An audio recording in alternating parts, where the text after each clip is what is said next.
Hi అండి, ఆదివారం అందరికి శుభోదయం. మీ జబర్దస్త్ రేజింగ్ రాజ్. మరి ఈ రోజు మా ఇంట్లో ఏం కూర అనుకుంటున్నారా? మామూలుగా ఉండదండి బాబు.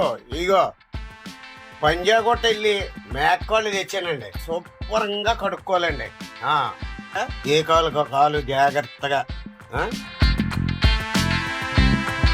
మరి కడుక్కున్న తర్వాత కుక్కర్లో వేసేయాలండి. జాగ్రత్తగా కుక్కర్లో వేసేసి అల్లం వెల్లుల్లిపాయ పేస్ట్ వేయాలండి. దానికి తగినన్ని నీళ్ళండి. ఏమంటే మూత పెట్టుకోనండి.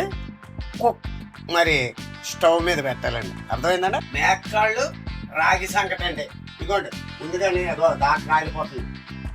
1 2 ఏమండి ఇదిగోండి 1 2 దీంతో మరి నూనె వేసుకొని కొంచెం వీటెక్కిన తర్వాత ఉల్లిపాయలు పచ్చిమిర్చి కోసి పెట్టుకున్నామండి. పులుసు కూర కాబట్టి ఉల్లిపాయ ముక్కలు కొంచెం పెద్ద కింద కోసుకోవాలండి. నూనెకి ఆగిపోయింది కదండి, అందులో ఈ ఉల్లిపాయ ముక్కలు పచ్చిమిరకాయలు మరి వేసుకొని ఇదిగోండి దగ్గరికి కలుపుకుంటూ ఉండాలండి.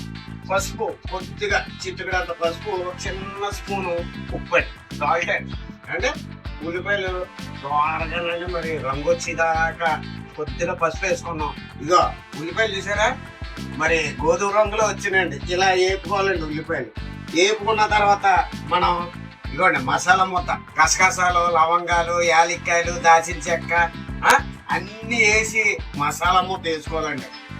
అది ఆ మసాలా మూత వేసి కారం అండి, ఎవడో గుంటూరు కారం అండి, గుంటూరు నుంచి తెప్పించాను మిరపకాయలు. 2 స్పూన్లు కారం వేసుకోవాలండి.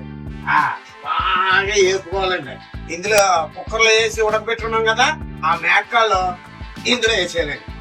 అంటే 1 గ్లాస్ వాటర్ మరి అందులో ఉడికిన నీళ్ళు ఇవి కలిపి 1 గ్లాస్ వాటర్ వేసి అప్పుడు ఆల్రెడీ పొద్దున్నే నానబెట్టానండి చింతపండు. ఈ చింతపండు పులుసు జాగ్రత్తగా వేసుకోవాలండి. అడుగుని పిప్పది ఉంటుంది చూసుకోవాలండి. ఇదిగోండి ఇవన్నీ కలుపుకోవాలండి. అడిగట్టకుండా కలుపుకుంటూ ఉండాలండి ఎప్పటికప్పుడు. ఇందులో సగం కొత్తిమీర అలా అలా అలా అలా వేసుకోవాలి. అవతల పక్క ఏమోండి మేకలు పులుసు ఉడుకుతూ ఉంది కదా, ఇంకా రాగి సంగటి తయారు చేయడానికి ఇదిగోండి నూకలో మరి నానబెట్టి ఉడకబెడుతున్నామండి. ఇగో నూకలు ఇప్పుడండి పిండి వేసుకోవాలండి. పిండి అండి, రాగి పిండి అండి. రాగి పిండి వేసుకోవాలన్నమాట. నూకలుగా ఉడుకుతూ ఉండగా రాగి పిండి వేసుకొని తిప్పుతా ఉండాలండి. ఒకళ్ళు వేస్తా ఉండాలి, ఒకళ్ళు తిప్పుతా ఉండాలి. నెయ్యి వేసుకోవాలండి. ఇదిగో నెయ్యి. ఇక్కడ మేకల పులుసు ఉడికిపోయింది, ఇక్కడేమో ఇగో రాగి సంగటి రెడీ అయిపోయిందండి. మరి ఇలా కానీ మనం మేకల పులుసు రాగి సంగటి తయారు చేసుకొని కానీ తిన్నామంటే బలానికి బలం, రుచికి రుచి. ఆదివారం కొంచెం వెరైటీగా గడిచిందన్న ఒక